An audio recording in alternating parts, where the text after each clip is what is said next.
I get some bells, please?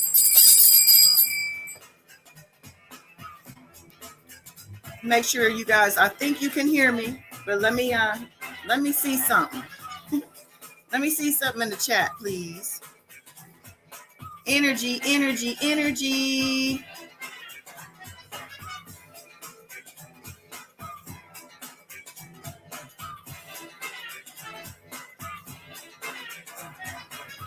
All right. Let's go. God is dawn. Like and subscribe. Comment some night. Loving this light. Here's God is dawn. God is dawn. God is dawn. Yes. Peace, world, peace. Welcome or welcome back to God is Dawn Speaks. I am your host, God is Dawn. Yep. Live from LA on this Sunday, January 30th, 2022. Already, y'all. Yeah.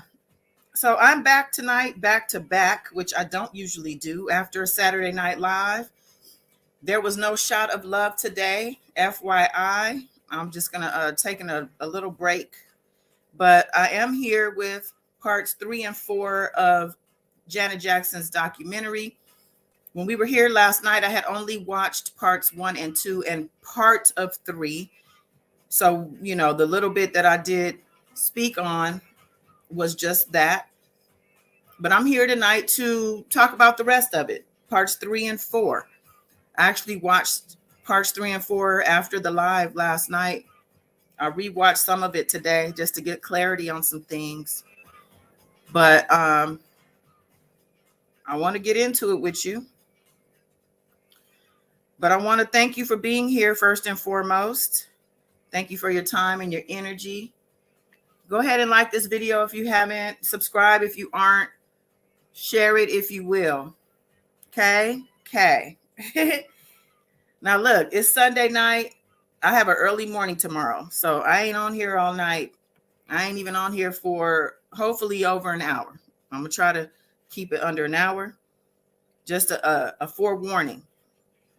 I'm going to also drop the link very shortly. So, you know, if my queens want to come up or anybody wants to come up and join the panel or a panel, we can create one and get that popping for a few minutes to discuss the Jacksons. We had a pretty cool discussion last night, I think. If you missed last night's live, go ahead and catch that in the replay. But you could wait till after this live to do that. You know, you're not really missing nothing if you missed last night's live. So, you know, there's no cliffhangers where you just need to leave this live to go there. Please don't. You know, we kind of know the Jacksons and Janet Jackson from over the years, just what we know in the press. But Janet Jackson came to set some things straight, set the record straight in a lot of the case, and make sure that her story is told from her own perspective and her own experience and things of that nature. So let me get my music right, because this Rhythm Nation instrumental is too hype. Let me see who's here before we start too. All right, beautiful spirit. Thank you for being here. Okay, Michelle Hurd. Even though you still, hopefully you feeling better tonight, but I appreciate you coming through. Miss Della. Yes. Okay, Aisha, where you been, lady? Aisha Stockton, thank you for coming back. Thank you for coming back. All right, Yulita, you made it. I see you. Thank you for being here. Okay, I think that's all we got. I see you, Evolve Joseph. You here for part 2? Hey, Ronnie Lyles, or R. Lyles, excuse me. Good to see you back. Oh, yeah. Catching another live. You know, I don't usually do this back-to-back thing. What Janet song instrumental should I play for the background music? Something slow and soft. Not too slow, though. Let me see. Give me something. My mind is blank for some reason. Let's see. Janet. Anytime, any place. Yeah.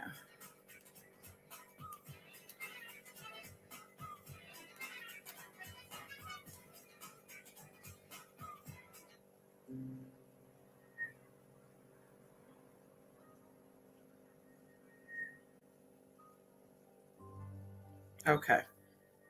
Okay. Such a different vibe, right? Moth to a Flame.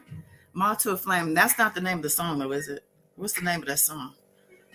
I'll switch it over. Y'all throw me some songs and I'll switch it. Okay. So, what I want to retract from parts 1 and 2. Well, honestly, Renee didn't really even come into part 3. I think I spoke on him. I had said that Renee wasn't controlling. Oh boy, did I speak too soon?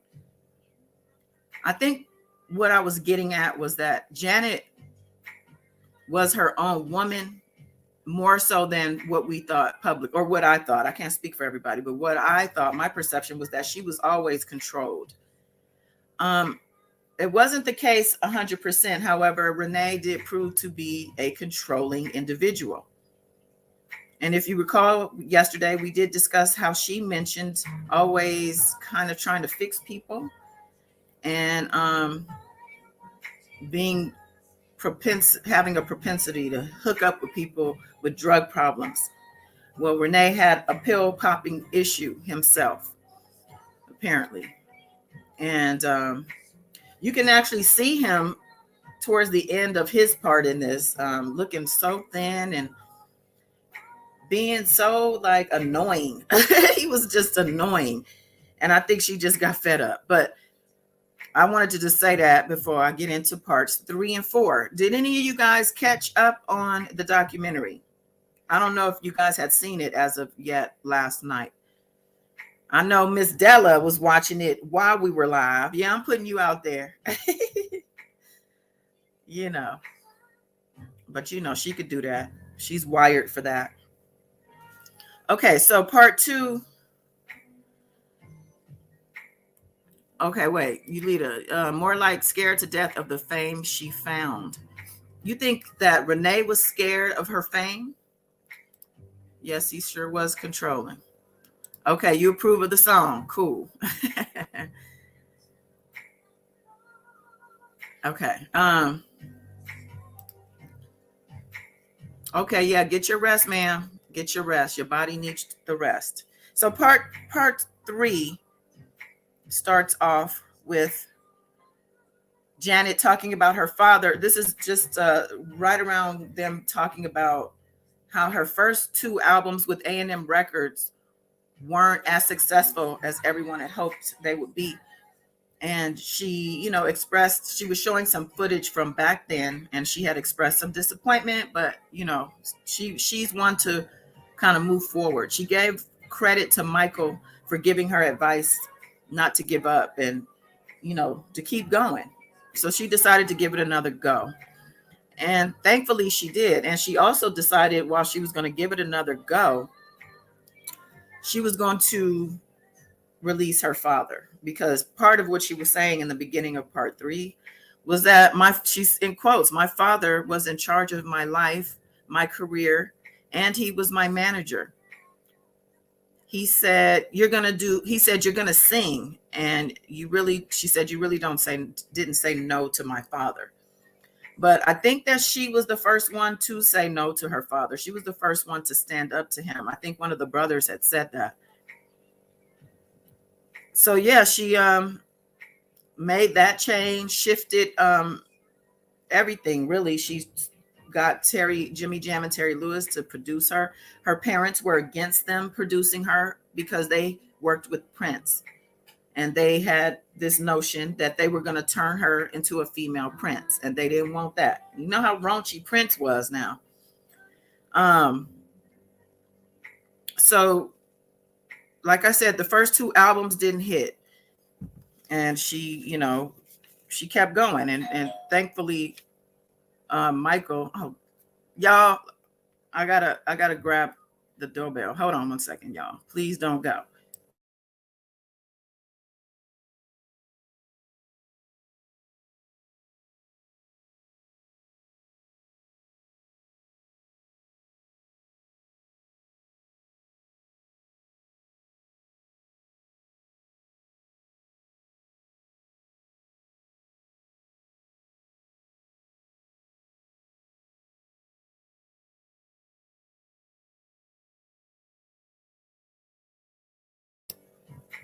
All right, I'm back.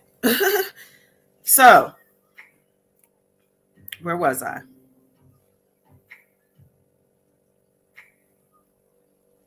Okay, so she let her father go. She switched up production. She started writing.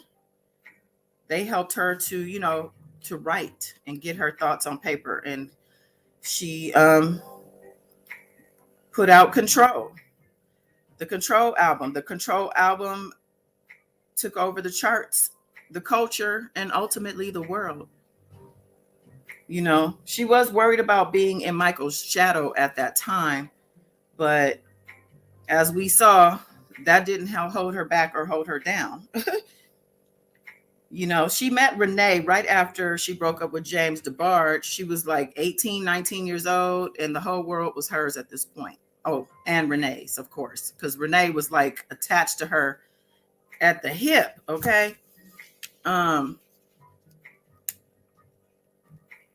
Renee was shown being interviewed by, the divorce attorney, or like in a mediation, I guess, for the divorce at one point. And he was trying to get all he could after, she had kicked him to the curb. The collab between them was said to be good until it wasn't.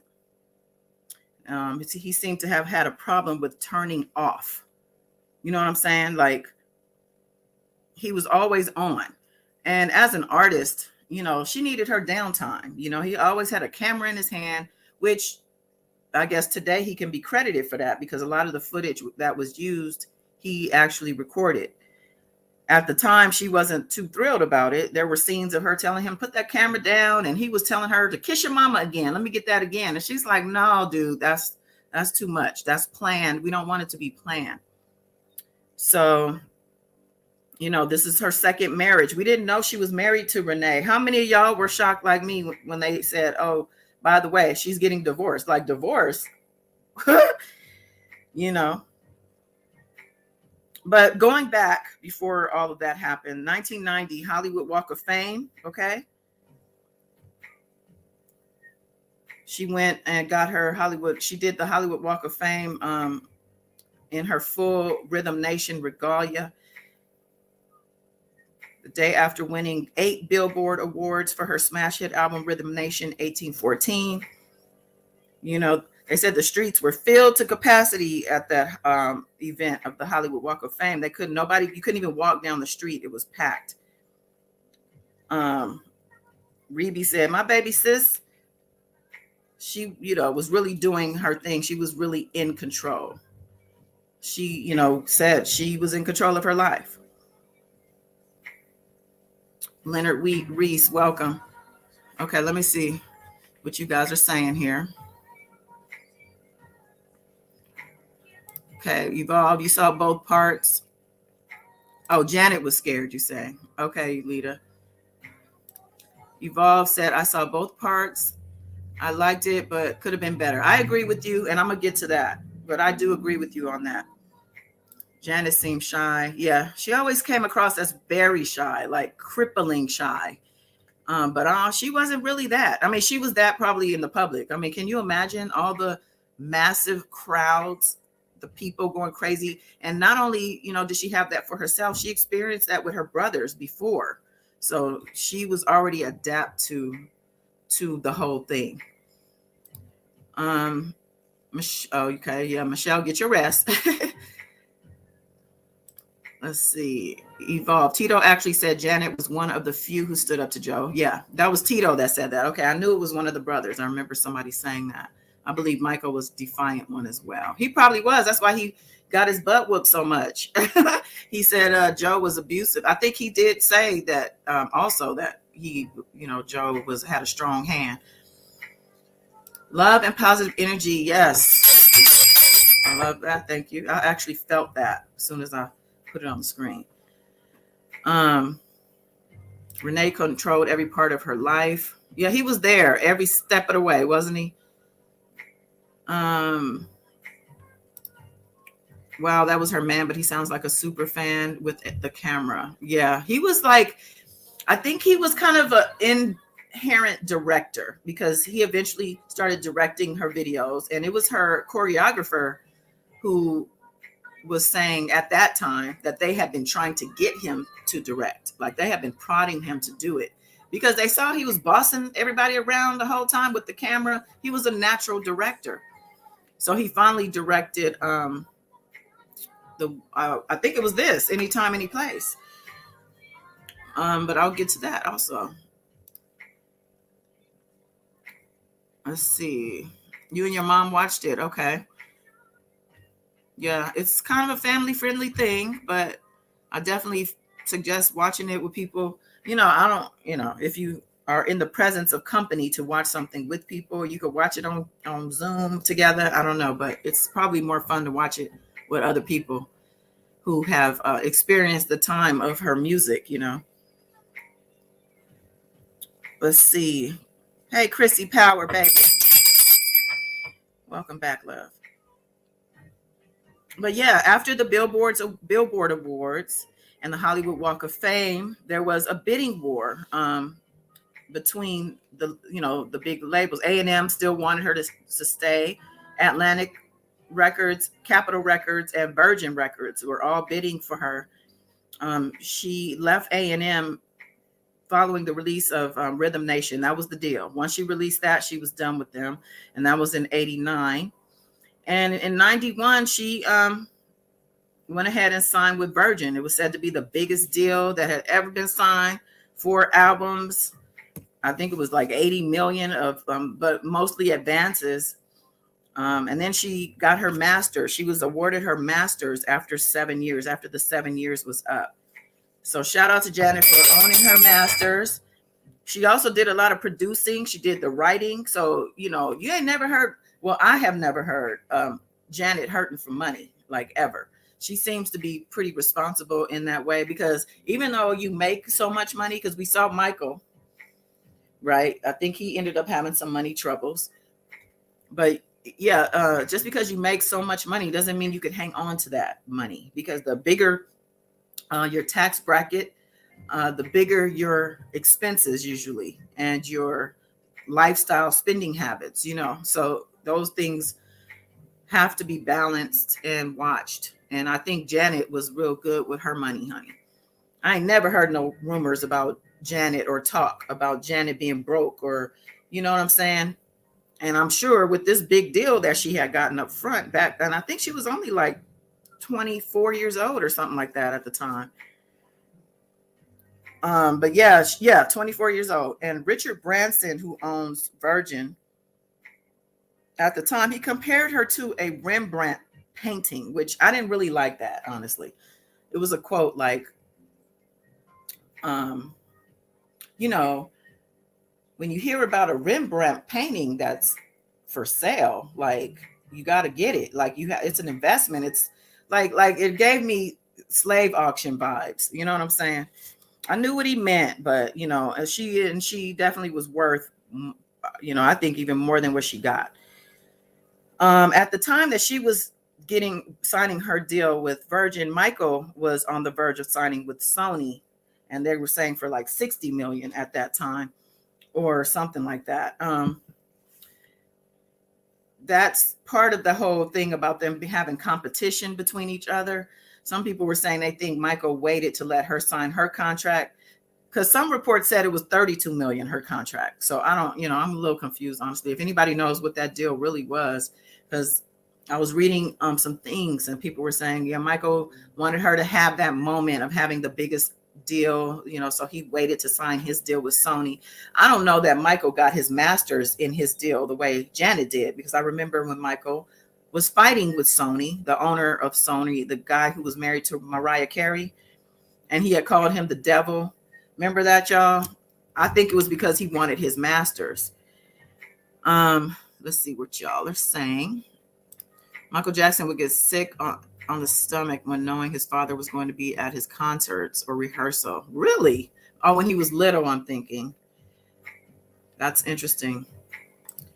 Those rumors about Michael having money trouble were overblown. He owned that Beatles catalog until his untimely death, and that was worth about $1 billion. Okay, so he still had that in his possession at the time of his passing.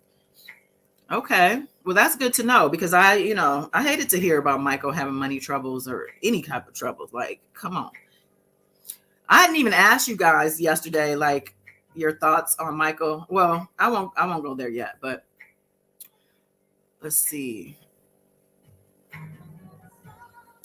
Richard looks like he would have owned slaves. You, Lita.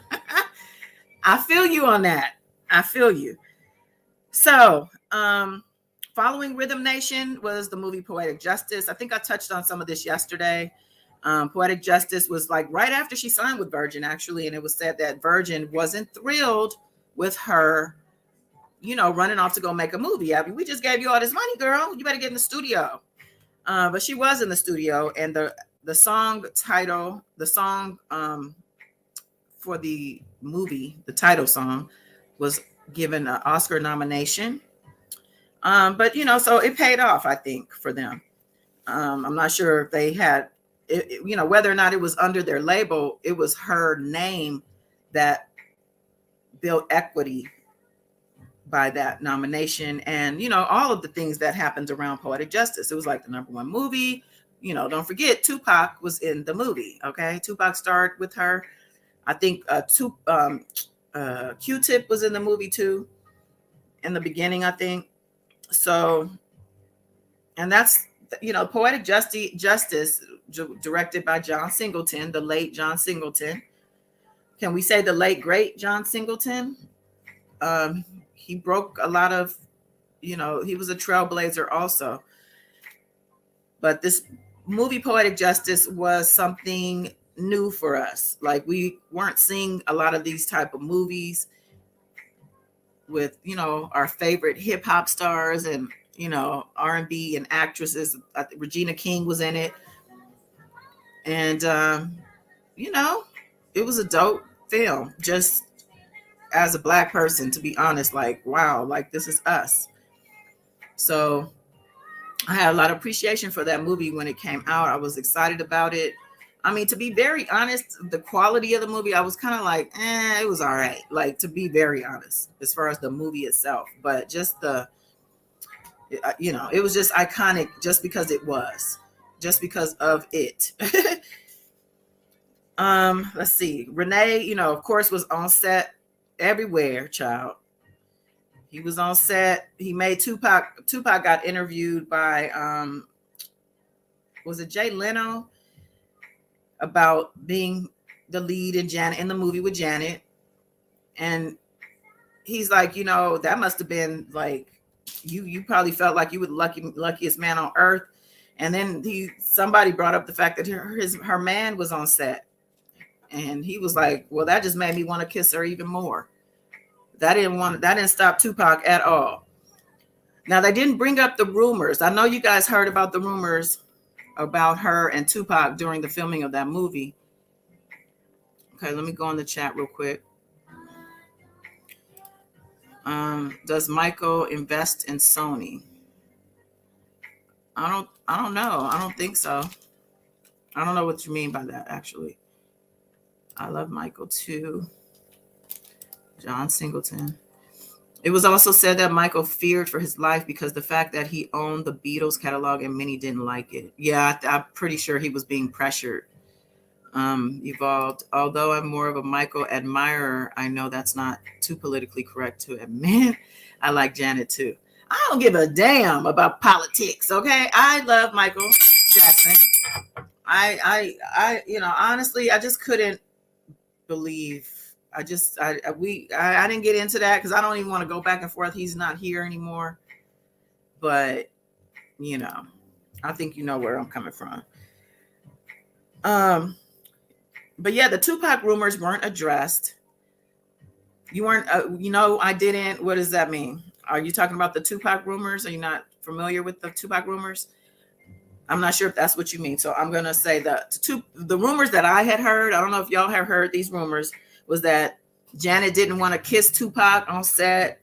She wanted him to have an AIDS test, like making her really seem bougie and like a princess that couldn't be touched by the peasants. That's the way they made her kind of come across, I don't believe that was true. And Regina King actually said they had a real heavy chemistry on set. She was saying to the point where it was like, she's like, I don't even really want to speak on it too much, but those two, you could cut that tension with a knife. And she said that the sexual tension, meaning, and she said that each of them, both of them, didn't want to let the other one know how much they were impressed by the other. So they were both like kind of acting unimpressed by each other. Okay. And she probably had to do that because, again, Renee was on set. Like, what could she do? Nothing. Although I don't think that would have stopped Tupac. Tupac probably would have did that just to do it, child. And he probably would have rapped about it the very next day. He would have been in the studio the next morning. So they went on to 1993, Renee directing Janet's Anything video. Oh, anytime, I think it's video, anytime. Yet again, a man is in control of things, you know, but she trusted him with that. She seemed to be pretty comfortable with him. And, you know, but yeah, Renee always, like I said, had a camera, always. You know, she decided she wanted to switch things up a bit with her style on the next video. And this is when we talked about yesterday, the breast being cupped in his hands when he was behind her, the picture of the Rolling Stone cover, that iconic picture. He was behind her with his hands over her breast and her arms were up over her head. And that was Janet coming out as sexy Janet, honey. And she said, you know, we wanted to be sexy, something the public hadn't seen. And that means that she and Renee wanted to be sexy. She didn't say, I wanted to be sexy. She said, we. So she was including his voice in, you know, her direction to the people, you know, her people. The lead actor in the Anytime video, Gary Jordan. I don't know if you guys remember Gary. He's an actor, light skin, reddish hair, handsome. I think the last time I saw him, he was in Being Mary Jane. If you guys remember that show with what's her name, Gabrielle Union. I think it was on BET. The last time I saw him, he was a love interest on there. There were rumors around him with having drug problems and things like that. But anyway, he was the lead actor in the video, and he had asked her. She said that, you know, do you have a man? Do you have a boyfriend? And while he's asking her, Renee's literally directing the sexy, you know, little things they were doing in the video. And she's like, oh, yeah, he's the one directing the scenes. Like, he had no idea that that was her man and how close he was to the situation. Let's see. Okay. Does everyone remember where you were when they announced Michael's death? I was job hunting at the Boys and Girls Club and ran out of there. I don't remember where I was. I don't. I usually remember things like that too. I love Tupac. I used to tell my mom I was going to meet him before I would turn 25. Yeah. I was very close to meeting him a couple times. But no, you know, I don't believe Renee would have minded if Tupac broke Janet off. Honestly, he was already kind of pimping her out. You think so? I was listening to another YouTuber. She was like, oh no, she's like, I get threesome vibes from them. Like, you know, that they had threesomes all the time. Pimping her out though, Evolve, you seem a little salty towards Janet. And I was going to bring this up because I remember some things you said yesterday. I was in this blog on Lipstick Alley when I was doing a little bit of research. And this was back in like 2013, the comments. But it was literally Janet Jackson fans versus Michael Jackson fans. They were going back and forth at each other. I didn't know that there was that type of animosity between the two fan bases. So correct me if I'm wrong or if that's not you or whatever. I know what I read though. Aisha said she was watching television. I might have been watching TV and seen it come on TV. He sounds like he would have been jealous if she didn't include him. And yes, Gary, I remember. Okay. Miss Della said she was on her way home from work. Michelle said she was at home. I probably was at home. I don't remember when it was announced exactly, like time of day or any of that. If it was a work day, you know, during the day, I was probably at work and heard it through somebody at work. So, you know, that Rolling Stone cover, it's interesting how, you know, the breasts were, let me pull that up actually real quick so I can make my point. Let's see. Janet Jackson, Rolling.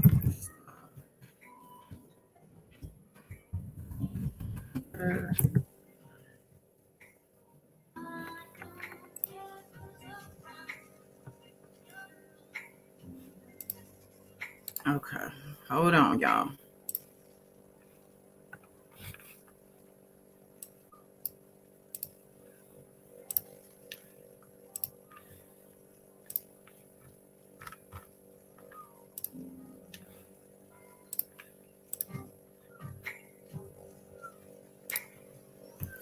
Here we go. So it's just interesting to me how this picture, which happened before this cover, which happened before the Super Bowl, was such a big deal in a good way for her. But then the little nip slip that happened, damn, got her blackballed. You know what I'm saying? Let's see. I was in my English class and my teacher got permission from the principal to play Tupac music for a week in class and during lunch over the speaker. When Michael passed away? Are you talking about when Tupac passed away? Oh, wait, did I misunderstand the question? Hold on. Does everyone remember where you were when they announced Michael's death? Okay. Beautiful Spirit. I think you're talking about Tupac passing. Janet Jackson never had cosmetic surgeries. I don't know. I don't think so. I'm not sure, honestly. Her cheekbones seem very high. But to be honest, I really don't know. And she, you know, she's amazing. Don't get it twisted. I like Janet too, but I believe she kind of stretched her truth in order to throw shade at Michael. I thought you said something to that effect. She did say some things, which I haven't gotten to yet about him, that weren't that positive, but she gave him an out. She did give him an out by saying that, you know, he had a lot on his mind because of the accusations. They just kept coming and coming. They wouldn't leave Michael alone. So let's see. You know, so at this time, she, you know, had the Anytime Any Place, Success, and the other, what was the album? The one before Velvet Rope. She was doing, she went on tour. She was doing concerts and she was, you know, Renee was in the audience picking audience members to go up and get a lap dance. You know, maybe that's what you meant by pimping her out, huh? Oh, her nose. I wasn't even thinking about the nose. She definitely looks like she got a nose job. I just figured all the Jacksons got the same nose job because they all have the same nose. Oh, yeah. Okay, Miss Della said that first.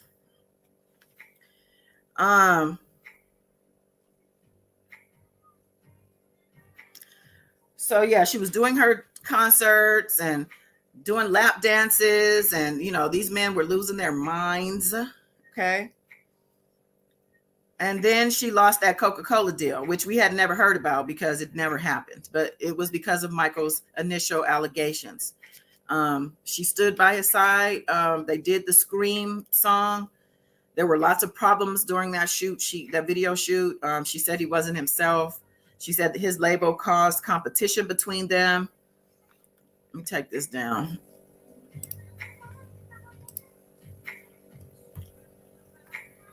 She said the family. So, you know, he was going through his trial. She was doing her concerts. She even asked her audience to, you know, pray for him in silence, say a silent prayer for Michael during concerts. She said the family stayed with Michael at his ranch during the trial to show support. So she was really trying to just put out there that she really supported him during this time. I think she must have gotten some flack, maybe, I'm thinking. Where is Marcus? I see somebody said hi to Marcus, but I don't see Marcus.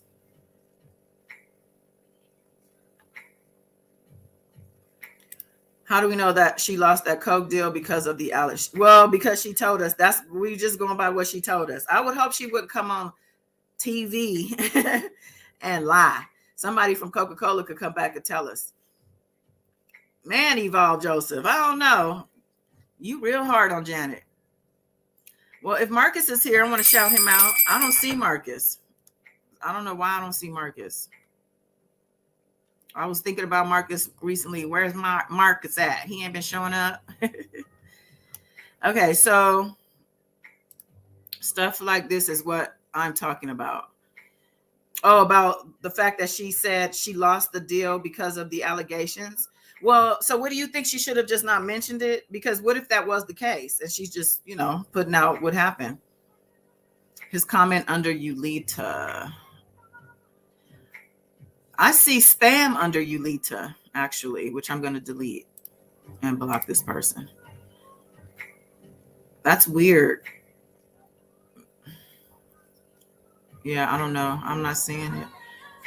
Well, Marcus, if you here, come back in the comments. Let me see you. Show your face. Let me see something.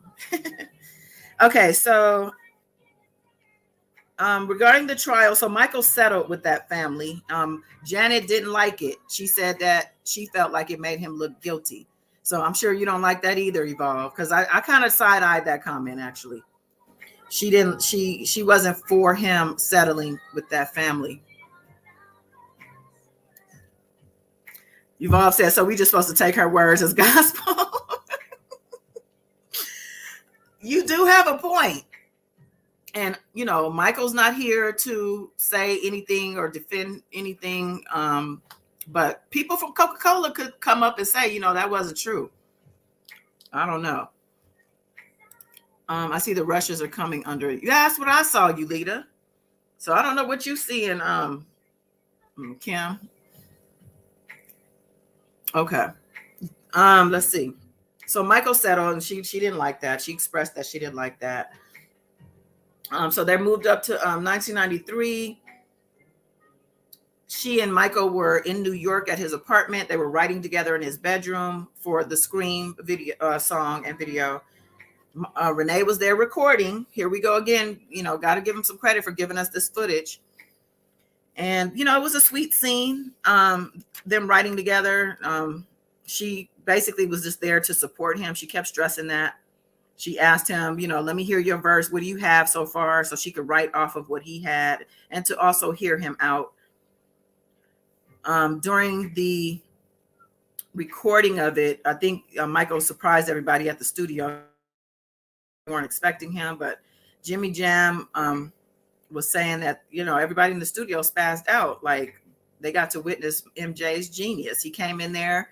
He banged out his verse like it was nothing. And then was like, well, how was that? They said he sang the whole song and like it was nothing. And they were like, oh, yeah, Mike, that was cool. They were saying the inside they were going crazy on the inside. Okay, Marcus. Thank you. You've been gone a minute. Happy New Year to you. I don't think I've seen you since the New Year, but welcome back. Yeah, that is, I guess that's shade. I don't know. I wasn't really looking. You know why? Because I think I look at Janet as a sister, a little sister who loves her brother, but whose brother, because look at it, who had a brother like Michael Jackson? I mean, can you imagine having a brother, Michael Jackson, the phenomenon he was in the world or is still? And he sounded like he teased her a lot. And she brings that up. Let me see. I'm looking at my notes. Let's see. So he came in the studio. He banged that out. She complained about the video shoot. Now, this was part that I could see where you probably would not like some things she said, because she was talking about the Scream video shoot, how, she said Michael was kind of hard to work with. He was dealing with a lot mentally, though. She gave it to the fact that, that trial thing stuff had ended, but he was still dealing with the fallout, and the backlash and the culture the cancel culture. They were coming after Michael. And so he wasn't, his headspace, I think she said, wasn't normal. And she said the shoot lasted way past the 3 days that it was scheduled for. She said it cost $7 million, which was way over budget. She was basically just over it. She offered to even open for Michael, but I guess him and his team were talking about his future and what's next, and she offered to open for him to support him, and she said he wasn't responsive to it at all. And she was like, he was surrounded by a bunch of controlling people, and she says she's still mad about it to this day. She's like, I'm still mad about that. Like, we don't do family like that. She did say that.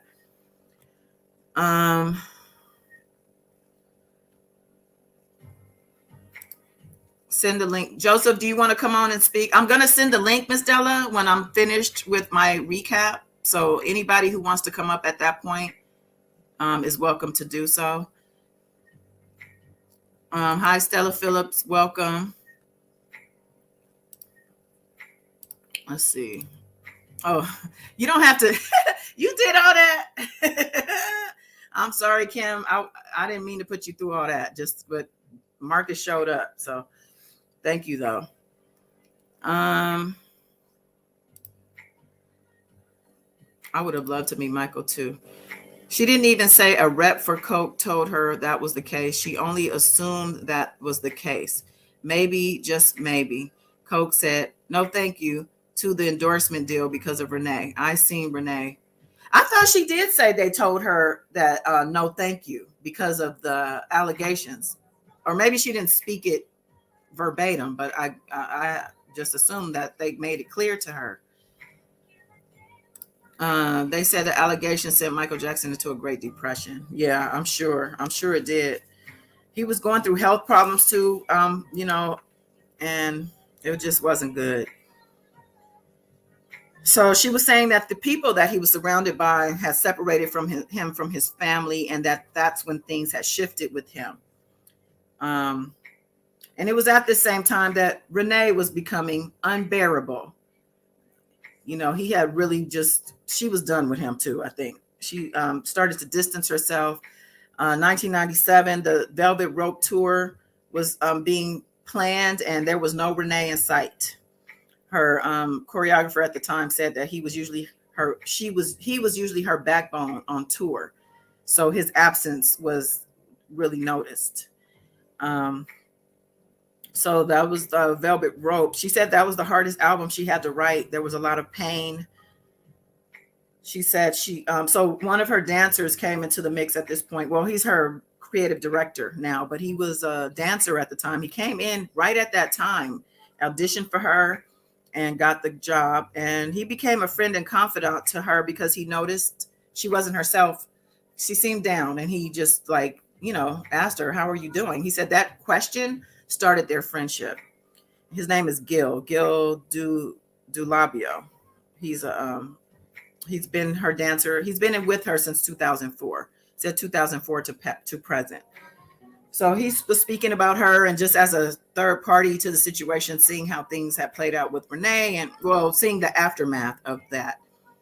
And she, before she said that she had to leave him, she said that Renee's criticism was messing with her self-esteem. He was criticizing her looks, saying things about her weight.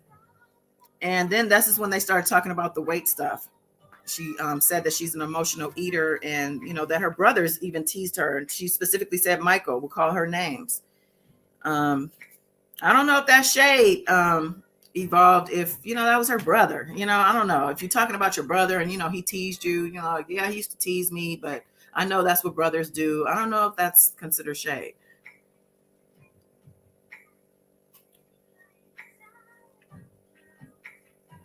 Let's see, where am I? Jermaine. So anyway, enters Jermaine Dupri. Jermaine Dupri enters the picture. They were in love. I didn't realize they were so in love. I mean, I guess I had heard they were engaged. I don't know. I just kind of blew it off. Like, they just seemed so mismatched to me. But yeah, they were together for 9 years. And And during that time, that's when the Super Bowl scandal had happened. You guys remember that, I know, on the left side of the screen. Oh, Justin. So yeah, she and Justin, she said they're friends. She said that she told Justin to stay silent on the matter. That probably hurt her, I think, more than it helped. She said that they spoke after and that he asked her, what should I do? Should I say something, make a statement? And she told him no. She's like, they're coming after me. Just let me handle it. And, she told him to chill. So I don't know. I don't think that was the best idea, to be honest. But she said it was an accident. I don't know. I feel like he's the one that did it. He pulled the thing off or whatever. So to me, I was wondering, did somebody put him up to it? Because again, this was the time Michael was still dealing with the trial stuff, and people were not happy about her coming up in the ranks. So following this, though, she was blackballed while Justin sailed. Honey, Justin's career kept floating up. Matter of fact, following that, I think that same week, the Grammys, she and Justin were supposed to perform, but they disinvited Janet. They didn't disinvite Justin. But yeah, the Grammys pretty much dissed her.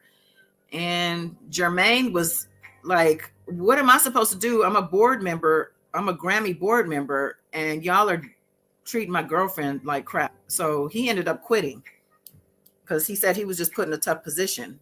But I think that speaks to his loyalty to her. And, so anyway, after the Super Bowl thing, all of her hard work just seemed to be diminished to that little 2-second situation. And it was really messed up. They were talking about the government getting involved and trying to change SEC rules or whatever, all the stuff. The football people were pissed off. And Janet was subsequently blackballed from the industry. But thanks to Tyler Perry, Tyler Perry was like, damn that. And he was writing in 2006. He was writing, and I think that was when was the Super Bowl that happened? 2004? I think it was 2004. But Tyler Perry was writing, Why Did I Get Married? And he said he had Janet in mind for one of the roles. And he admitted that there was an anti-Janet movement in the industry due to Nipplegate. But he was like, damn that's Janet. And he gave her the job. He gave her that role. It was part one, there was a sequel to the movie. But Why Did I Get Married? I think Janet was, for me, the draw of even why I went to see that movie. I mean, it was a good movie. I think I had said I didn't see the movie yesterday when y'all brought it up because I forgot. But when I saw, when they talked about it, I was like, oh yeah, I definitely saw both of those movies. And I love Janet in that movie. I think it was a really good look for her. And it was just a refreshing change to see Janet back in film too, or back on screen. So yeah, but I think they were filming or working on the sequel to Why Did I Get Married when Michael passed away. So, Michael passed, and that was hard for everybody. Rebe was saying, it was horrible everywhere you turn. You can't even go to the grocery store. You see all the magazines with those horrible headlines they would have. Jacko, what they call him? Jacko, Cracko, or they had this name they used to call him, and it was bad and disrespectful, honestly. So let me see what y'all are saying.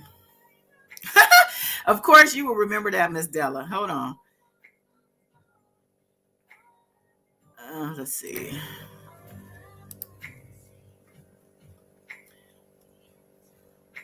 Peter Kelly made it worse for Michael when he did the song for him, and Michael found about Kelly's sick mess. What did Michael say about? What do you mean Michael found out about it? Did he react to that publicly? I'm so curious. As kids, siblings tease each other. Miss Della, he called her a pig and a cow. Those are pretty harsh words, don't you think? Don't you think pig and cow? I mean, even for a brother to tease his sister. But to be honest, Randy still gives me those vibes right now when he talks to Janet. He'd be saying a little slick shit. You lead a like what beautiful spirit. Oh, all pedos stick together. Oh no. The picture was painted. Justin was a creep, and by him being silent didn't make it look good. Yeah, I think the perception was that he was being silent on his own. We didn't know Janet told him to do that. She might be just saying that. I don't even know. We don't know. Like Evolve said, if she's telling the truth, we don't. She's telling her side of things. Her thing is, you've read all these unauthorized biographies and things like that about me, and this is my opportunity to, shed light. So. Didn't Janet do similar to Jermaine as she's accusing Michael did to her? What did she do to Jermaine? I love Why Did I Get Married? Yep. Jill Scott. Yep. I love Jill Scott too. Was shocked not to see LaToya in the documentary. I know, right? She wasn't in it at all. Just Rebe actually was, as far as, well, no, not just Rebe, but Rebe was a consistent commenter, in the back end. The brothers were there, not much. I think Randy and Tito mostly. I couldn't listen to his song. You pushed me away for a while after his death. The whole family used to refer to Janet as Donk, short for donkey. Oh, poor thing. That is so horrible. They probably didn't even realize like that would affect her self-esteem. Well, look, her confidence issues didn't stop her at all in the beginning when she was popping. Her body was on point. But like she said, she was an emotional eater. So when her body weight started to come up, and everybody noticed. I remember seeing her and like, what happened to Janet? Like, you would see her up and down, up and down. But, as a woman, I'm not going to, come down on her for that at all. Let's see. Pretty much it ended with Janet saying that, they're talking after Joe passed and they talked about that. I'm sorry. No. So Michael passes. And then they forward to like when she gets the Rock and Roll Hall of Fame in 2019 after she had been snubbed because I think it was, what is his name from the Roots? The drummer. I can't think of his name, but he was speaking about how he feels between 2004 and the time she got in 2019. She should have been gotten it. He said they were snubbing her and snubbing her and snubbing her, but she did finally get it. So shout out to her for the Rock and Roll Hall of Fame. And she went on from there to get married, have a son. I mean, she might have been married when she had that Hall of Fame situation, but she had a son at 50. That was some talk about, I think Whoopi Goldberg was like, look, they want to talk mess about women having children at older age, saying it's tough, but it's tough anyway. You just, do what you got to do, as all women do, no matter what age. So Janet says she's the happiest she's been. And she's, somebody in her camp said that she's finally found her man, and that's her son. They said Janet's, she's a dedicated mother. Her mother says she's so impressed with Janet and how great of a mother she is.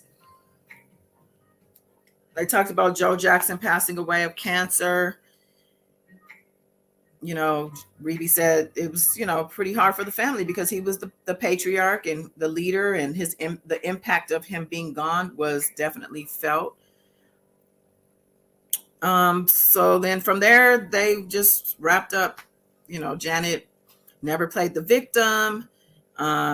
She's a legend. They had different people, Janelle Monáe, and, different people spoke on her. I think Mariah Carey and different artists, how amazing she is and how she's private. I think her sister said, and I think Whoopi said she's every woman. When they said, who is Janet? She's every woman. And somebody said she's all about peace and love. That's her message. I think Randy or Tito said that. And you know, she was all about being your true self at the end of the day. Questlove, thank you so much, G Washington. Yes, that was Questlove. 2020 Black Diamond tour. I don't know if that ended up happening because of the pandemic, but she had a new album also titled The Black Diamond. And they, when she was asked why The Black Diamond was the title, she said Black Diamond is the toughest of the diamonds to cut, and that she's incredibly strong. She regrets nothing. She's not complaining, but she's thankful. And, you know, she said life has been a beautiful, wonderful ride, and it will continue to be that. And that at this point, the next thing for her is to concentrate on being a mother. Yeah, she wants to be a mother and go out, she said, with a big bang. So shout out to her. Motherhood, you know, she's going to take the second part of her life, if you want to say it's in two parts, and be an amazing mother and have a great son. Here's the link. I should have put this in sooner. Okay, I did that in an hour. I didn't expect that to take an hour.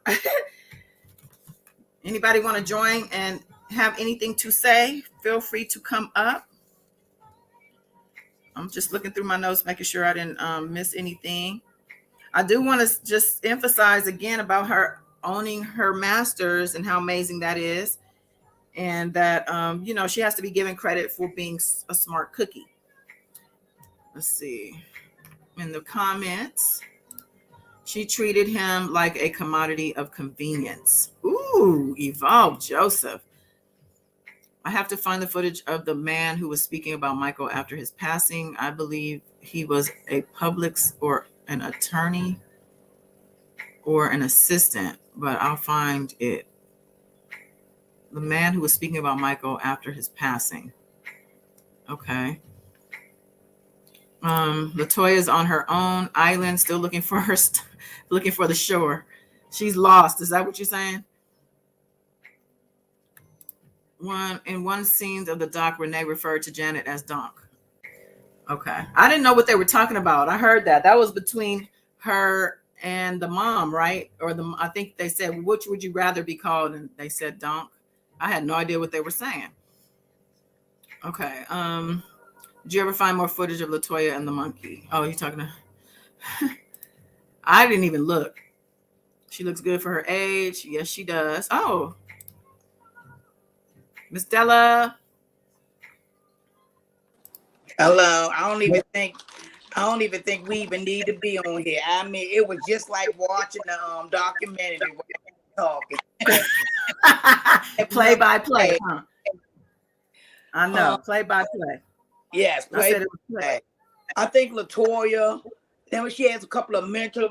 Remember, she said, I don't know how many years ago it was, but she had went on TV and was saying that her father molested her. You know, I think she had like some kind of mental breakdown. That's why you don't really hear from her no more. Yeah, we were talking about that last night, and I think that was when she had that weirdo husband. Remember that man she was with? It was like an old white guy, and he was like wearing like some uniform. I don't know. He was just some weird guy, and like I think that guy was controlling her and having her do that stuff, trying to pip money out of her family. But you know, I don't know. But yeah, we haven't really heard much from her. She had like a reality show because, you know, with that guy. I remember. I want to know why Evolve Joseph feels the way he does. That's why I wanted him to come on. I really do. The link is in the chat. The link is in the chat. Evolve, because I don't really have anything to add. Now, I do know that if we even had to go back to Michael Jackson, what I'm trying to do is remember some of the stuff from the trial. It was confirmed that why in the world would you have those kids sleeping in your same bed with you? I'm not going to say he molested them. I just think that, you know, maybe his childhood was taken away from him. You know, you build in Neverland, an amusement park and things like that. You know, I just think maybe he didn't have no childhood. But again, you in public. You in public. So therefore, all eyes are on you. I remember that. So I do remember that. I also remember him You know, he was sick. He was late for trial a couple of times. Probably someone else thinking he above the law. And I remember he came in like his little night clothes and stuff. Do you remember that? Kinda. He came in like little pajama pants, and they was holding, you know, like the man, how the man was holding Bill Cosby, you know, make it seem like he said that stuff don't work no more. I remember that. But you know, I don't know. I always just felt like he had this like childlike mind, you know, which Yes, and it's like course, his childhood was taken away from him. right, which you can't really say that though when he was very scrupulous also in business. He was a musical genius. Like you can't really just diminish him to having some childlike mind, you know, knowing that he's like this brilliant musician on the other hand, or this artist. You know what Okay, I'm saying? okay. So But I I'm don't know saying how to. his childhood. I'm just saying his, you know, who goes out and buy Neverland like an amusement park? I know what you mean. I hear every word you're saying. I hear you. You know, Evolve Joseph said that we're not ready for him to come on this Yeah, live. we are. We ready. God damn What it. are we not? I What don't can care. we handle? Sit-ups. Get your tail up on here. Get up here and back up them words. Come on, come on. We ready for you. It's all love and harmony over here. You are a warrior. You ain't got to protect exactly. We warriors over here. Come on, speak it. Lita, let me apologize to you, Lita, and to Big L, because Big L, my plan was to come on and do my recap and then bring people up. So I guess I should have said that so that if you didn't have time, because she said he was here, but I guess he left. And so with that said, you know, he's welcome. We're going to be here Wednesdays and Saturdays for the most part. You know, I have Shot of Love most Sundays. Hey, what we met? Big L, Ulita's brother. Oh no. Hey, Big L.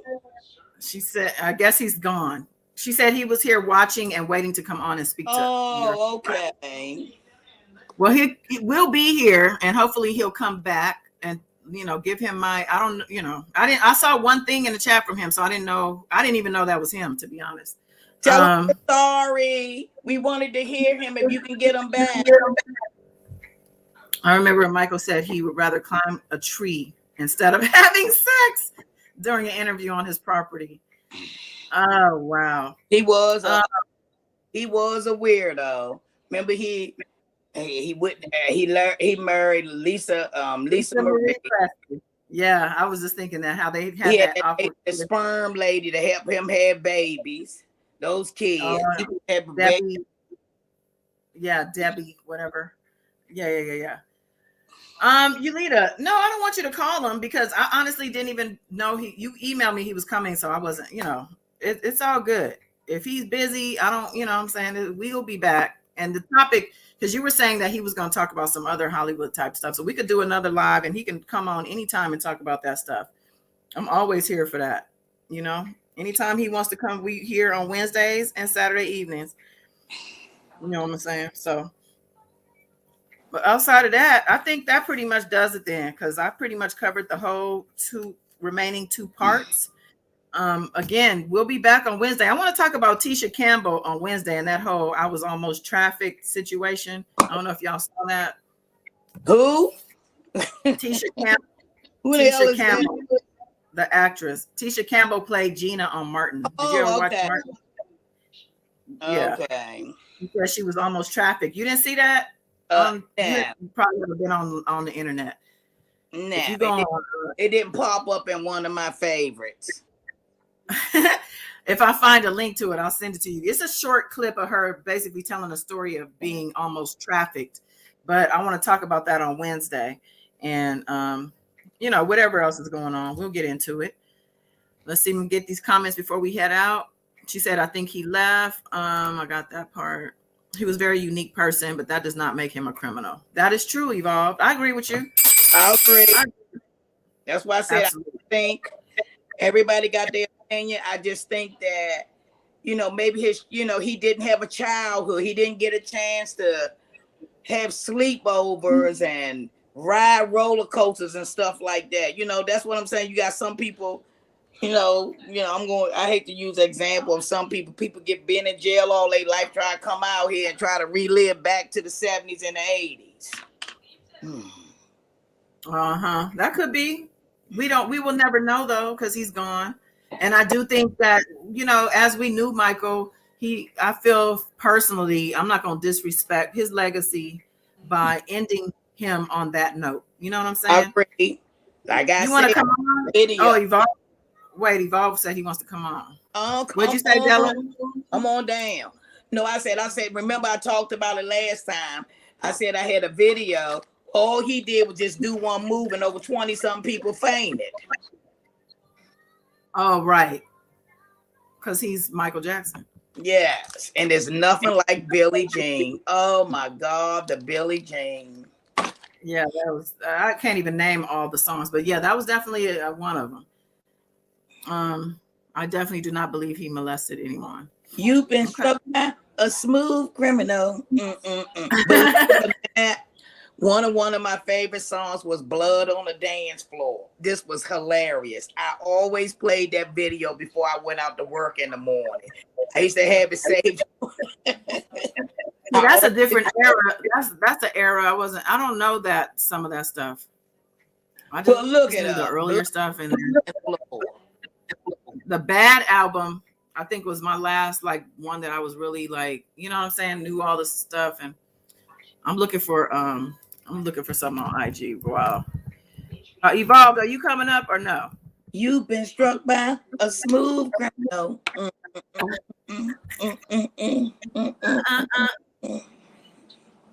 And what's a dangerous?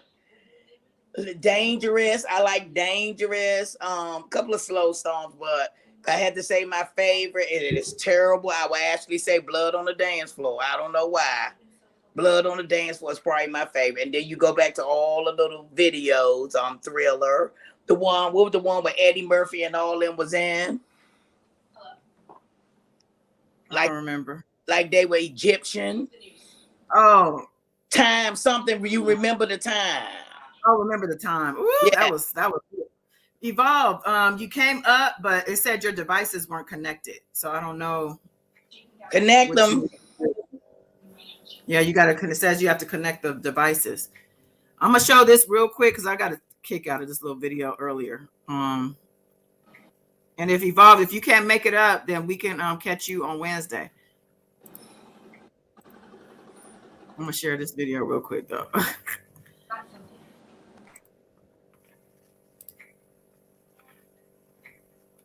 Freezing outside all day. There we go. Literally freezing outside, and all day we've been telling people just to stay indoors, but of course some people still feel the need to come out and venture out here. So we found my friend Donnell. What brought you out here today? I'm just loving the snow. I'm from New York City. This ain't nothing to me, you know. Brooklyn's finest. I'm here, baby. I love it. Feel good. And so I see you had to come get your cup of coffee. Mm-hmm. Oh my God, it's good. You're not wearing gloves, nothing. You just born and raised in New York City. This ain't nothing. But it's gonna get worse. So I will advise y'all to stay home and stay safe. Where are you headed next? I'm pretty waiting for my job to open, but it looks like they might not be opening. But in the meantime, I'm just chill. It's literally freezing outside, and all day we've been telling people just to stay indoors. But of course, some people still feel the need to come out and venture out here. So we found my friend Donnell. That was the coolest dude in a snow.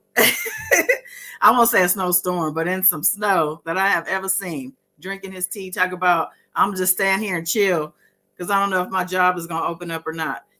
I am telling you. Kim, I think this is your man. You better get to, where is this at? New York. He don't have nothing button up. If that was me, I'd be in urgent care the next day. I feel like he got a little flask or something in that pocket, and he must have put something in that tea. She said coffee, but it says a tea. Has a tea bag in there. I feel like he might have poured a little something in there to keep him warm. But I just wanted to share that. I got a laugh out of that earlier. I thought that was funny. He was so smooth. Oh, here's beautiful spirit child. Come on in, girl. Honey, look, you see how motivated I got. I jumped up here. He is so handsome. Oh my God, I love that New York accent. All right. Yes. Yes. I thought you were sending me a potential candidate for my dating game. Are you on a hunt for? Are you on a hunt for a man? Did you I make would love. I would like to have a good Don't friend, and answer if it's her. me. Don't answer her. Don't Oh, answer her. Kim. Oh, okay. Don't answer. send you. No, Let no, me no, send you no, some. no, Let me send you a no. couple pictures of my brother. Uh-oh. Oh shit. Not your not I don't want to say his name. T, not T. Oh yeah. I'll send a picture of T. Okay, well, you never know, girl. It might be a match made. But listen, Kim, I said don't answer her because we talked about this last night, did we not? Yes, Yes, ma'am. we Been struck by a smooth criminal. Miss why did Dallas. why didn't Miss Della catch that convo? What was you doing, Miss Della? Watching a damn documentary. She I was tried. Oh, watching a documentary while we Yeah. were she was checked out, basically. No. Okay. So here's the deal. When if you have multiple people on a call, first of all, I don't really know that much about Janet Jackson and all of them, that much to really give that much input. Only things I recall or I remember. Kim was right on it, so I knew that you recovered. Now, if I hear you say something like, you guys got any comment, then I can jump in right there. But I was still listening. That's what Miss I Dallas. did. Listen, we have Big L. We have Big L here, and I don't want Oh, we gotta okay. move this along. But I want to tell Big L. Big L, can I say to Big L? You might want to. I'm not sure if you want your full name to be visible because your full name is currently visible. Before I bring you up, or do you want to change that? Because I Big remember L being is fine. told. You. Huh? I said, leave it at L. I'm going on mute. Well, I'm gonna bring you up, Big L, but I don't want to compromise your because I remember your sister told me you want to be referred to as Big L. Okay, well let me bring you up. You ain't kicked yourself out. Okay, Evolve said it's not allowing him for some reason. I don't know why. How much does New York? Michelle, very informative, very accurate. Okay. Okay, I'm here. You're here. I'm here. Welcome. Hi, hello. Hey there, fam. What's up, Yeah, fam? welcome. Welcome, Big L. I'm gonna go. Well, you know what? First of all, I wanted to just comment on just the energy and level of just transparency and just being honest and being truthful. That's probably what I enjoy about being on the show. I was on with you guys a little while ago, if you remember, Yes, and we do. yeah, and so it feels like that kind of conversation you'd have with family and friends, and so. Oh, Thank you for making me feel like I can be part of something like that's it's kind of cool. But I just like you experienced a lot of this stuff, around Hollywood, LA. You couldn't help but run into people like Tupac. You couldn't help but run into people like, Janet or Michael. And unfortunately for me, I actually had an opportunity, to meet with them and actually work with them for a short period of time. I was with A&M Records. I was also with when she made the move from A&M to go to Virgin. okay. Well, hold on. Can you guys hear him? Okay, I'm gonna take my Bluetooth off because it got muffled for a second. Yeah, I can hear him. Can you hear me? Okay. Okay. Yeah, I can Well, hear I guess you. But what I'm trying to say is that I love the fact that there's a certain level of accuracy, and you never, and I have to give you credit for this, you never ever make it like it's an affirmed proof. Yes, this is definitely what happened because, oh, right. a lot of what you were saying was right on time, the timeline. I know because I worked at A&M, I worked at Oh, BMG, and when she was leaving. And I know the energy, it was like a vacuum when she left because it was like, A&M, you said it was like a vacuum. Oh, I think he dropped or got kicked out. No, I was listening. Okay, hold on. Let me see. I think he's still there. Are you still there, Big L? Oh no, he No, gone. he's gone. Look like his audio went out. Oh, okay. I need to fix mine because my Bluetooth is on and it's so loud. I turned my volume down. I'm on the iPad. Let's see if he comes back. I hope so. I didn't. Okay. Okay, well, until he comes back, you've been struck by a smooth criminal. Don't. Oh man, now you want me to play that instrumental? Or can you play Blood on the Dance Floor? I'll play. Would you get struck if you play that video? I'll play the instrumental. This Okay. devil sounds so sweet. You got this kind of say, oh yes. Oh, look, I'm doing too much. Yeah. Oh shoot. What the? Right.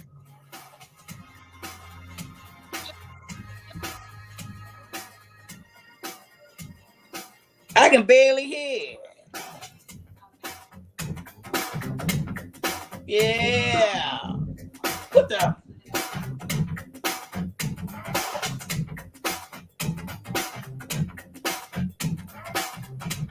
I don't remember this song. I'm gonna have to I guess Big L, we lost Big L. You have to watch the video. You need to watch the video. I'm Okay. not coming back on this channel until you watch that damn video. Okay. I'll make sure to As a matter of fact, as soon as we get off of here, I'm gonna put the video on because it's been a while. Okay. Oh, I don't have that tea. My ass is up. Oh, I thought you were doing decaf now. I haven't got a chance. I haven't finished yet to get on my decaf. First of all, remember I'm off tomorrow for the birthday. So, all right. Okay. Oh, happy birthday, Miss Della. How did I forget everybody? Miss Della's birthday is tomorrow.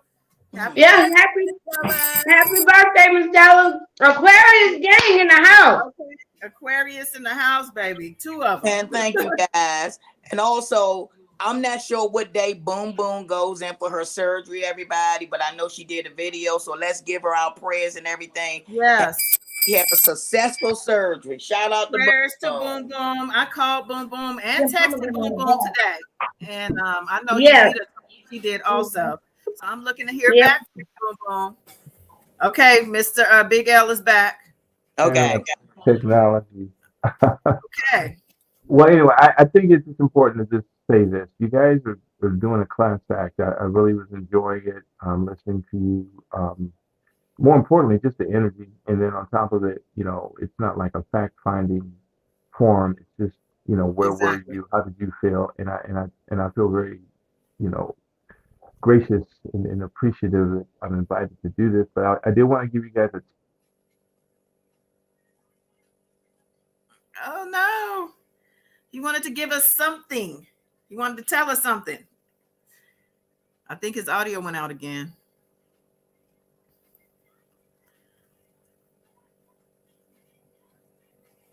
Well, I'm gonna say this.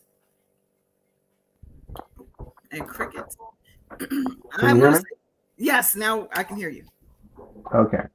No, I was just gonna say if I could leave anything for everybody to realize is that I worked at Virgin Records at the time that Janet was there. She had that velvet rope. She would do whatever we needed her to do. And in the very beginning, Renee was still there. We flew in all these people from all over the country to meet with her and to help, kind of launch this project. And, everybody from, New York DJs to Uh-oh. I heard he used to work. He worked for Virgin Records for a while, and he recalled seeing Janet,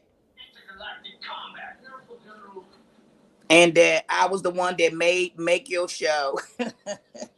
I don't remember him saying that. He did say he worked at Virgin at the time that Janet was there. Sounded like he worked at A&M also. So he has, He has a story to tell. He got plenty of stories to tell, I'm pretty sure.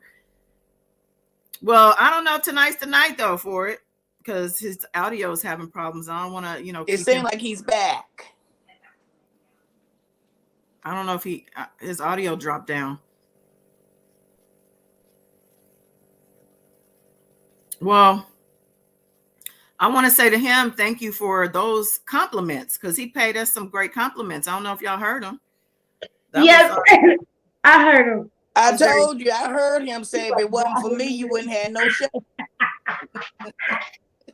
Like I said, he was very kind with his words. And I want to say thank you. And I'm hoping, because I'm not on here trying to prove like no facts or like, I don't even have my tarot cards out. I'm not trying to tap into nothing. I'm just trying to have a conversation, So Yulita said he did. He did what? He dropped out? Oh, there he is again. Okay, hold on. Let me get rid of this one. And bring this one up.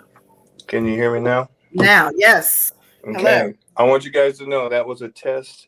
Verizon versus T-Mobile. Luckily, I have two different phone companies. Okay. Well, which one won out? Well, T-Mobile seems like it's working right now. So. Okay. Good to know. Well, anyway. So listen, I think, as I was saying, and I could kind of hear you, even though you couldn't hear me. And you're absolutely right. She makes the show. Ain't that about nothing? But every showing you. every major radio personality has to have a strong right hand person. They got to. You got to be right there in the tuck, and you got to be there. And you're obviously playing that role very well. So, kudos to your little ensemble here. Okay. But yeah, I don't want to get on here and like hold court or nothing. I just wanted to say that the way you talk about the family, the things that were going on, those are things that you were right on point as far as I know, because I worked with these labels. We were behind the scenes. We saw things that were going on. Even with Michael and his situations, we know that some of that stuff is extreme, some of the things that they did and experiences that they had, because you got to remember, these folks were living the kind of lifestyles that we can't even imagine. I mean, anywhere and everywhere they went, there was just fame, and it was just amazing being around them. You'd be surprised when someone like Marlon is so down to earth. He's not Hollywood, and it's amazing to me how, even in the midst of, we were doing the Thriller premiere at the World Theater in Westwood, and I think I might have mentioned that everybody was there, from Eddie Murphy, Pam Grier, the Steven Spielberg's Landon, the guy who produced the video. A lot of the Hollywood elite would be at those sort of things. Marlon Brando's son was there, and that was just before the whole Pepsi thing happened with Michael's hair. And Marlon Brando's son was like lock in step with Michael. So, and even Janet was running around with the girls from Facts of Life, and I think Paula Dew was there. So they always connected with folks who had been in Hollywood, been child stars. And I think it's because ultimately they really had to be protected from a lot of what Hollywood can be, and that it can just chew you up and spit you out. But what I think it was the most important thing I wanted to say is these folks were very intelligent. Okay, specifically Michael and specifically Janet. They are very intelligent, and they definitely are not manipulative, but definitely the kind of folks who think chess, not checkers. Perfect example. Michael, when he's in his situation, he's doing the Thriller. Everybody was there. Everybody was celebrating this new movie, 15-minute video that had never been done before. And he was telling everybody, I'm going to be sitting down front. And here's my court this whole area off. And this dude decided he wanted to sit all the way in the back instead. Marlon Brando's son stood like security, was right next to him. And the whole time it was a circumstance that no matter what management said, no matter what the directors were saying, Michael wanted to be where Michael wanted to be. Same thing with Janet. When Janet was going on tour, she knew that she had to meet Hollywood people. She had to meet radio people. And to meet her in person and take a picture is just part of this life that they've been in. Now, I don't know if it because in the beginning Renee was there, and towards the last part of it when we were really going on the tour, I didn't see him a lot. And so I think a lot of it had to do with the fact that, yeah, they were going through their trials and issues or whatever. But, you know, she always had someone around, insulation around her.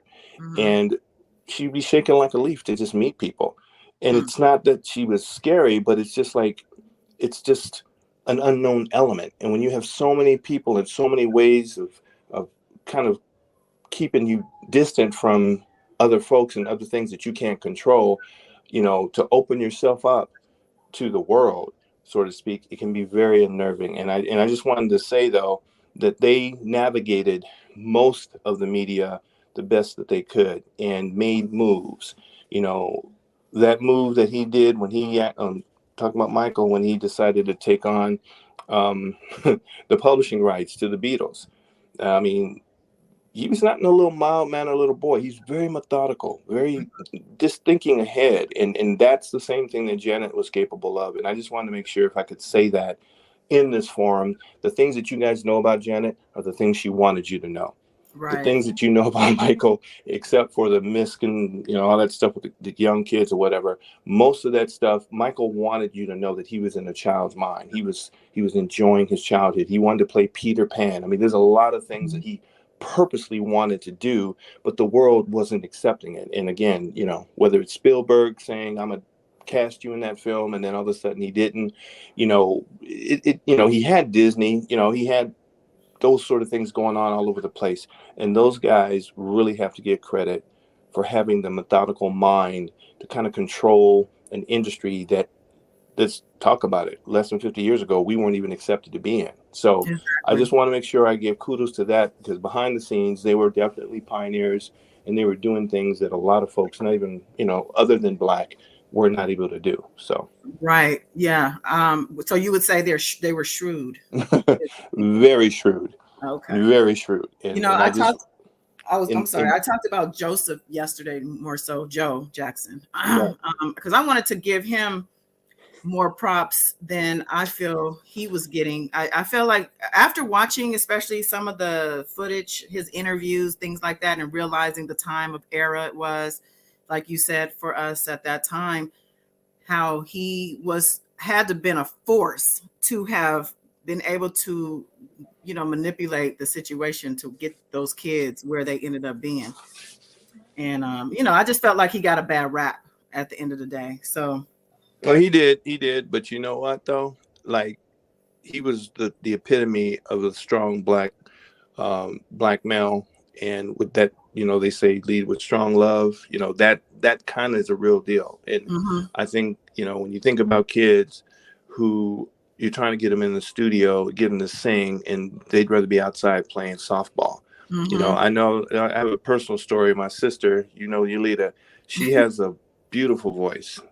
She sings like a canary. And I got her in the studio at one time, and to the song, everything we were singing, you could hear at the end, are we done yet? She didn't want to stay there. She wanted to be at home listening to the radio, eating chicken or something. She did not want to be in the studio. And so that's how it is. If you're a wow, yeah, believe musician, me, I know. I have a son who's an artist, so we've been doing this thing for what, 10 years. I understand it. yeah, the discipline has to be there. We You were know, talking some about that people just want to yesterday. do it as a hobby and just for fun, Yes. and then there's those who really pursue and treat it like a business. Just Yeah. remember, you know, music business, the bigger word is business. The And if drive they has don't to be really come there. with it, yeah, Yeah, there will be a problem. but at the same time, when you're dealing with children, like, you know, if you don't have that strong hand, it's not gonna happen. It's Yeah, just not. and for the record, back in them days, everybody got spankings, everybody got beatings, and they could talk about Joe if they want to, but you Right. know, you can act up in school and there was a paddle hanging on the wall. Everybody knows back in the day we used to catch it, and that ain't nothing new. So if he was handing it out, then you know he was right in line with the times. I You mean, know, he had a whole brood, what, 9 of them in the house, right? So, yeah. I mean, hello. And I don't think Catherine was that parent, right? So you need to have one of them. One of them needed to be that strong hand. So Absolutely. But yeah, Absolutely. I And just want to make sure that, you know, I made mention that we did talk about that yesterday in case anybody sees this or is listening now who wasn't in yesterday's live. But yeah, we definitely gave credit to, well, I tried to give credit to them for the smart moves that were made, and giving Janet credit for being more involved than I really thought she was as far as my public perception back then. I just thought she was just a little wee puppet, to be honest. She seemed so shy and, like a little soft flower. So, but I think yeah, I learned more during this documentary. So I just want to say it's worth yeah. it. Just remember, like Janet has been in show business since she was a little girl. I mean, when they had the TV special, I don't know if anybody can remember the TV special. She stole the show. She Yeah, came yeah. on. Yeah. And that was, So they talked about the Vegas. Was that recorded in Vegas? Because they talked about her coming on to the Vegas.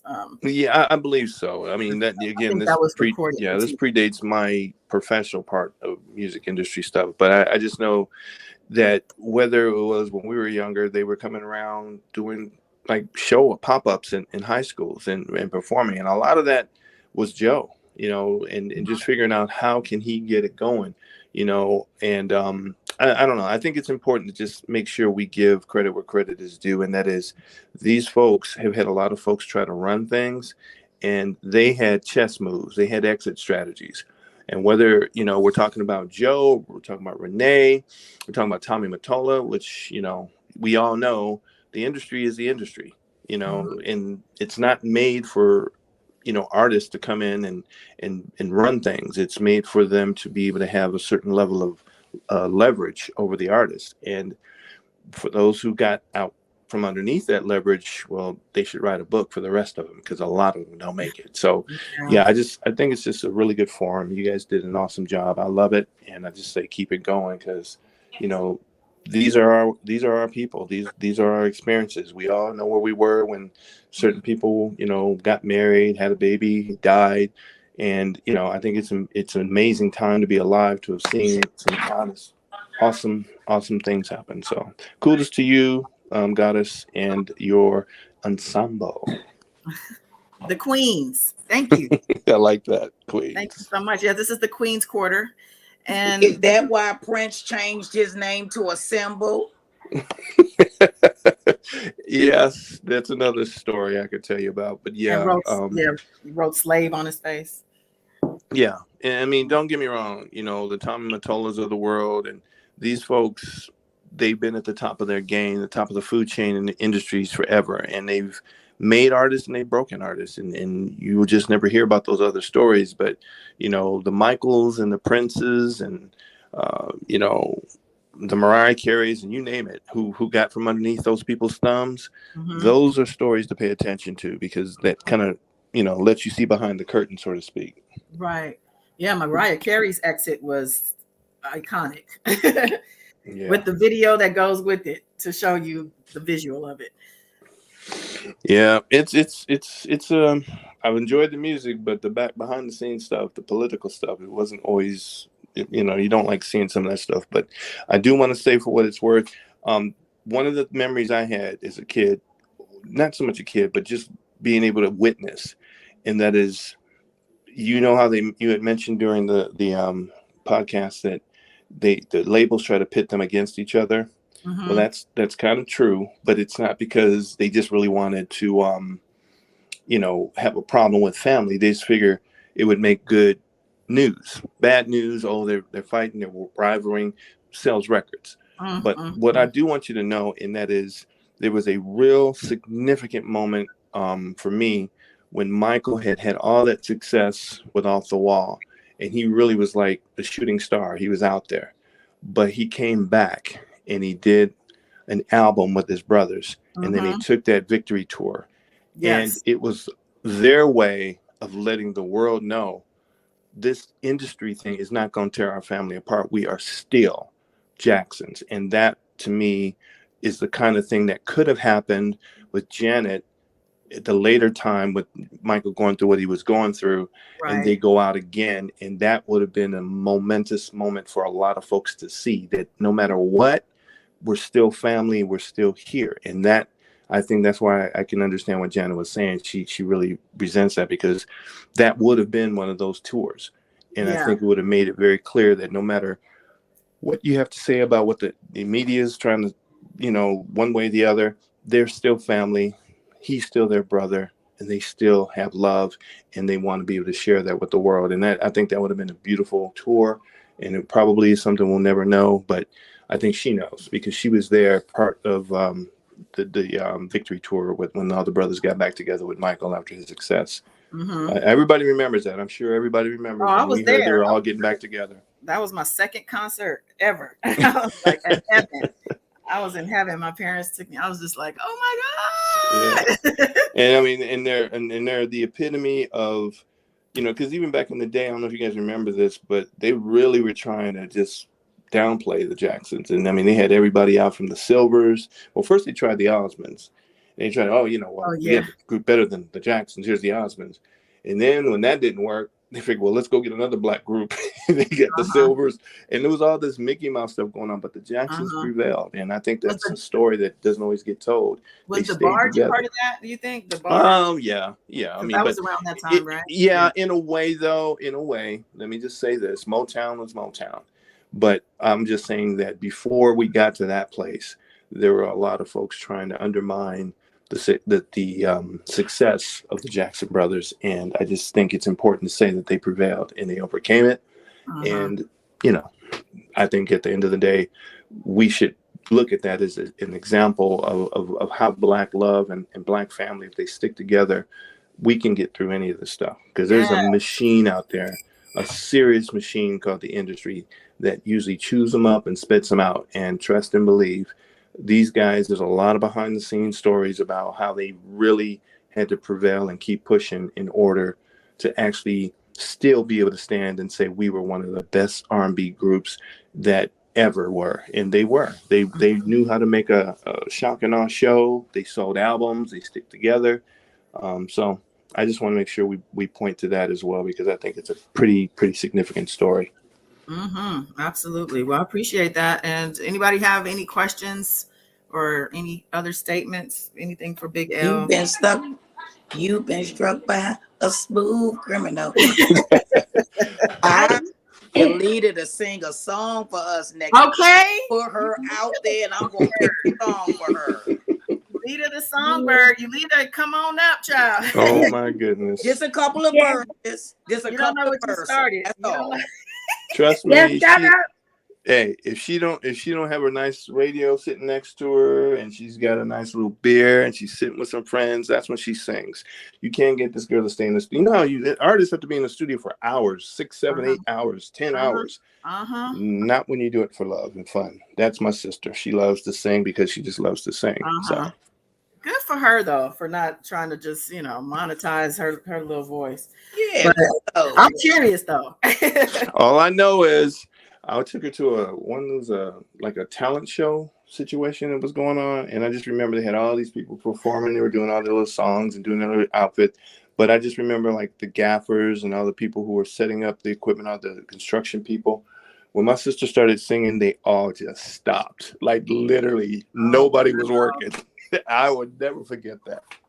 And what is her favorite song she likes to sing? Well, she's pretty diverse, but growing up singing songs off the radio, I mean, she just could do, her songs and her music has a lot more to do with what my mom was into. My mom was really into show tunes, and she was part of that little crew of folks who used to be with the Nicholas Brothers and Dorothy Dandridge, and so she had been like I guess they call these people atmosphere or whatever, in like Stormy Weather and different movies like that back in the day. She's actually on film doing stuff, and all the songs of that era, all that music is what my sister and I grew up with. So she had that Lena Horne kind of singing voice, kind of like Barbra Streisand, and I mean she's that classic type of voice, and she's not Aretha, okay, and they're kind of gonna get down in the church, that wasn't her.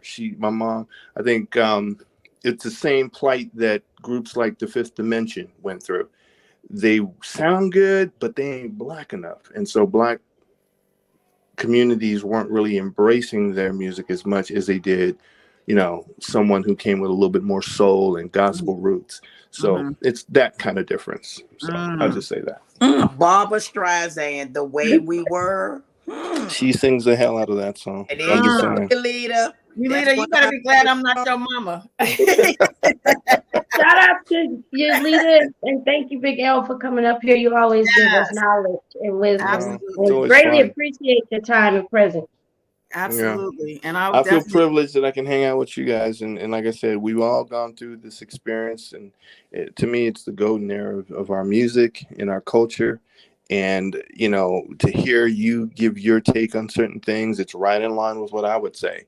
I was just fortunate enough to kind of be behind the scenes on a couple of situations. But really, the stuff that you want to really remember are the things that happened for everyone, that you can have a shared, experience talking about, you'll know where you were when that album broke. Like we just talked about, the concert when it was announced, you had to go to that concert. And so that's what I think it was and I even remember, I think it was like a lottery type of thing. I just remember I just had to be there. It was insanity if you weren't going to get there, put it that way. Yeah. If you weren't going, you ain't going, oh man, you had to be there.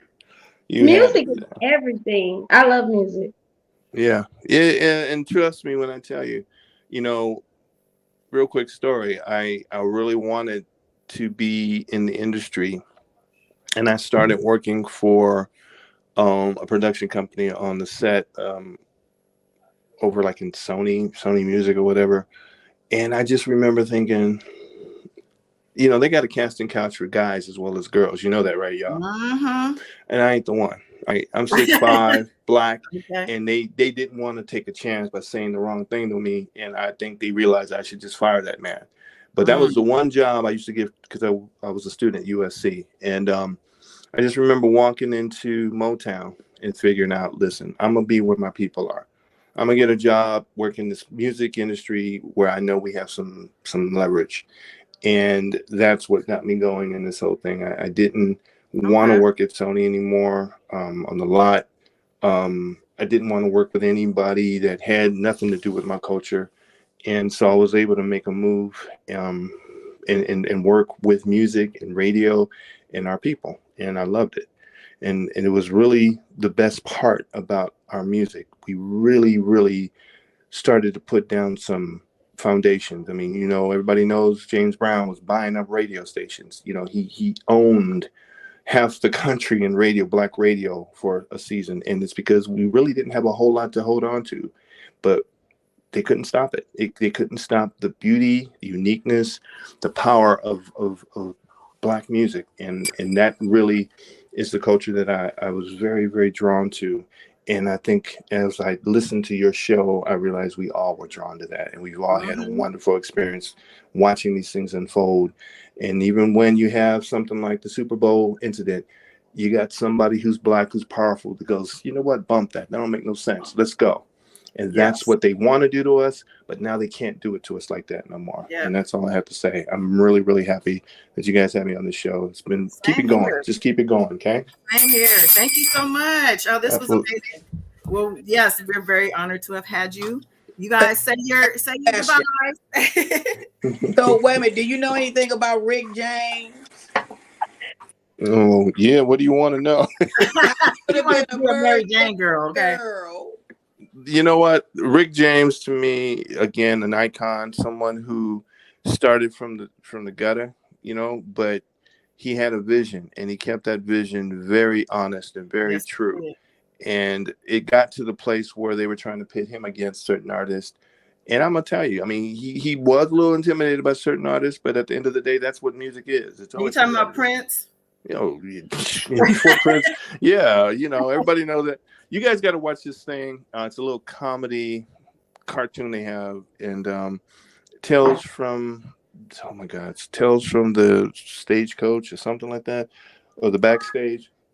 But it really tells the story very well how they had this, thing going on the tour. Anytime you have a bunch of artists together on a tour, you'll hear the stories about how somebody turned the lights out on somebody, or how R. Kelly got blasted with piss. And, this stuff, backstage stuff, is just out of control. but Ooh, it's don't get us started on R. Kelly, oh please. yeah, I figured I'd mention that one. Yeah, it looks Oh, like the crew, the crew, Jay-Z's crew, kind of figured they were going to have to separate camp with him back in the day. You remember Best of Both Worlds? Oh Well, this yeah, was the Best of Both Worlds divorce, and it started with yeah. him being with a power soaker soaked with piss, yeah, I backstage. didn't know it had. I don't think I knew it had urine in it. I remember hearing the story about that whole thing. I didn't know about the urine in Well, the when you think about street justice, and since it became very clear what his MO. particular pleasure was, there's a street justice to it. Like, okay, so you like this? Okay, let's show Uh-huh. you. Anyway, don't get me Oh started. wow. Wow. You're gonna have to come back, Big L. I know you're a busy man. You know, I'm busy too. We're pretty all busy people, but you know, we come Well, here Wednesdays and Saturdays for the most part and just chop it up for a little while. Your insight and your experiences would be a great addition.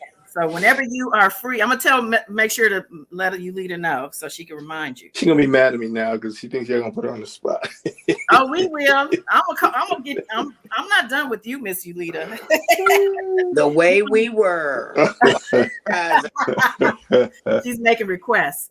I'm just Well, saying. I think we're gonna call it because I didn't plan on being here, but I this was amazing. Thank you again, Big L, Miss Della, beautiful spirit, of course, and everybody here in the chat. Yulita, thank you for bringing your brother on. Hey, Flawless, it's good to see you. You missed us, and we've been missing you. I don't know where you've been, girl, but come back on Wednesday.